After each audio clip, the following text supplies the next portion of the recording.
Assalamualaikum warahmatullahi wabarakatuh. Perkenalkan, nama saya Sarun Novaldi Kurniawan dengan NIM 1004041211104. Saya dari program studi ilmu politik kelas 5C. Di sini saya akan memaparkan 3 materi yang ada dan berkaitan dengan marketing politik. Materi yang pertama ialah marketing politik dalam konteks pemilu legislatif. Marketing politik dalam pemilu legislatif memiliki peran krusial dalam membentuk citra calon dan memengaruhi keputusan pemilih.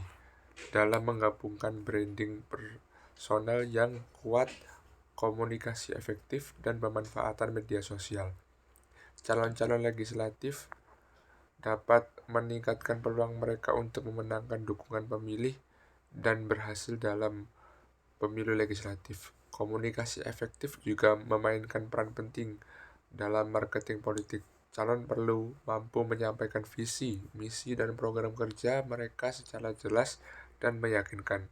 Selain itu, interaksi langsung dengan pemilih, baik melalui pertemuan tatap muka, debat, ataupun forum publik, dapat membantu membangun keterhubungan emosional antara calon dan pemilih. Pemanfaatan media menjadi sebuah instrumen yang sangat efektif dalam konteks pemasaran politik modern. Calon-calon legislatif perlu memahami dan memanfaatkan platform-platform ini untuk membangun kehadiran online, berinteraksi dengan pemilih, dan menyebarkan pesan kampanye dengan strategis dan dengan cara yang tepat. Melalui media sosial dapat menjadi alat yang kuat untuk memperluas jangkauan kampanye dan mobilisasi dukungan massa.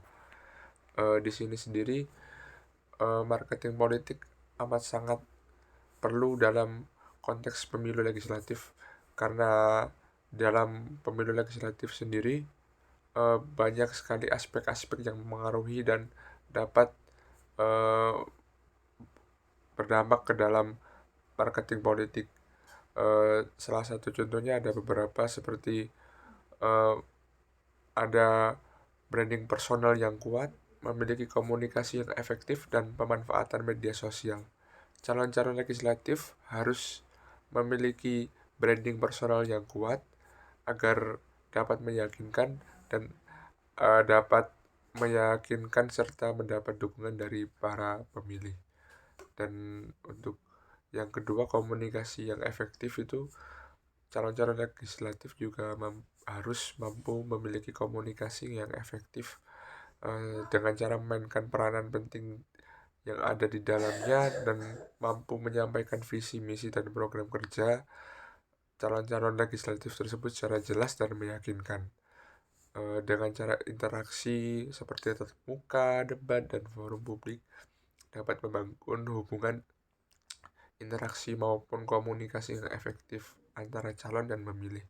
Pemanfaatan media sosial juga perlu dikarenakan di era yang modern kali ini, platform-platform media sosial seperti Instagram, TikTok, dan lain sebagainya, YouTube juga harus dimanfaatkan oleh calon-calon legislatif tersebut, karena di dalam platform-platform tersebut banyak sekali pemilih-pemilih yang menggunakan platform tersebut dan dapat dimanfaatkan sebagai branding. Kembali lagi ke branding personal tadi ya, dan komunikasinya juga harus efektif di dalam platform media sosial. Juga perlu adanya komunikasi yang efektif melalui entah cara bicara maupun caption dan lain sebagainya, karena ketiga aspek tersebut saling berkaitan dan saling berkesinambungan. Untuk materi yang kedua ialah korelasi kampanye dan marketing politik. Dalam era informasi dan komunikasi yang semakin canggih ini, korelasi antara kampanye politik dan marketing politik semakin penting dalam menarik perhatian pemilih, memengaruhi opini mereka, dan memenangkan pemilihan.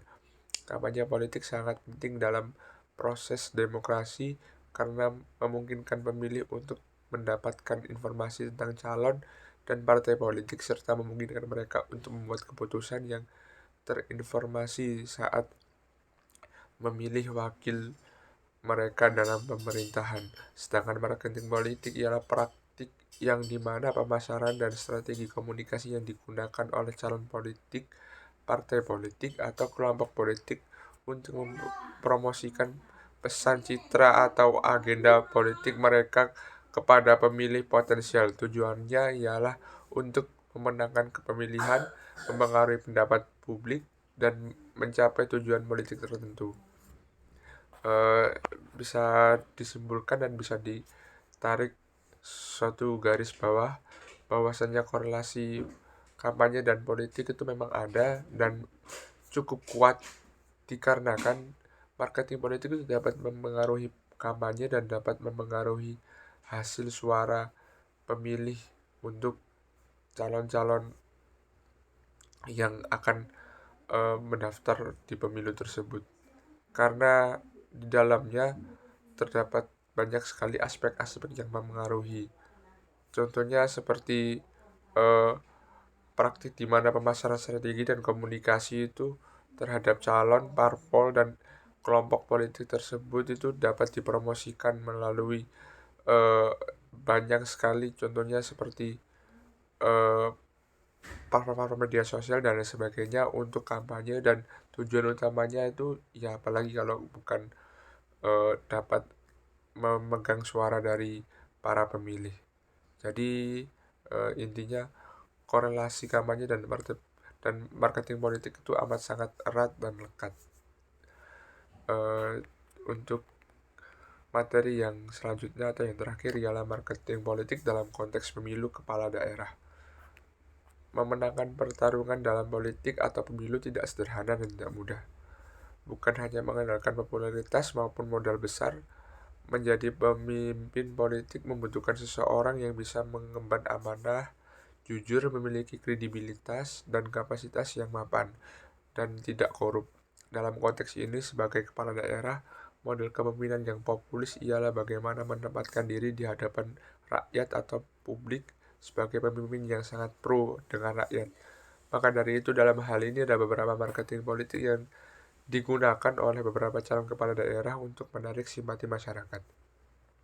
Nah, di dalam marketing politik yang ada di konteks pemilu kepala daerah sendiri dapat disimpulkan dan ditarik suatu garis bawah bahwasannya di dalam pemilu kepala daerah pun marketing politik itu juga amat sangat perlu dan amat sangat dibutuhkan, dikarenakan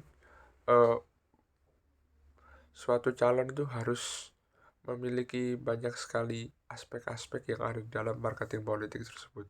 Contohnya bagaimana calon-calon itu dapat memiliki social trust atau dampak sosial, pengaruh sosial, ataupun kepercayaan sosial dari masyarakatnya atau rakyatnya yang ada di dalam daerah tersebut, supaya dapat menarik suatu suara ataupun simpatisan yang dapat memenangkan calon-calon tersebut.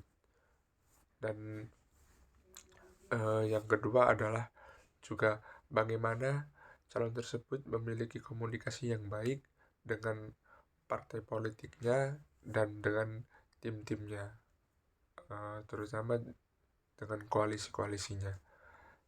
Dan yang ketiga ada beberapa, itu salah satunya itu ialah bagaimana para calon-calon kepala daerah yang akan memajukan diri di pemilu tersebut harus dapat memaksimalkan apa yang bisa dimanfaatkan, seperti kembali lagi ke tadi ya, kayak media sosial, platform digital, dan lain sebagainya, dikarenakan di dalamnya itu seperti Instagram, TikTok, YouTube, dan sebagainya itu banyak sekali rakyat yang ada di daerah tersebut.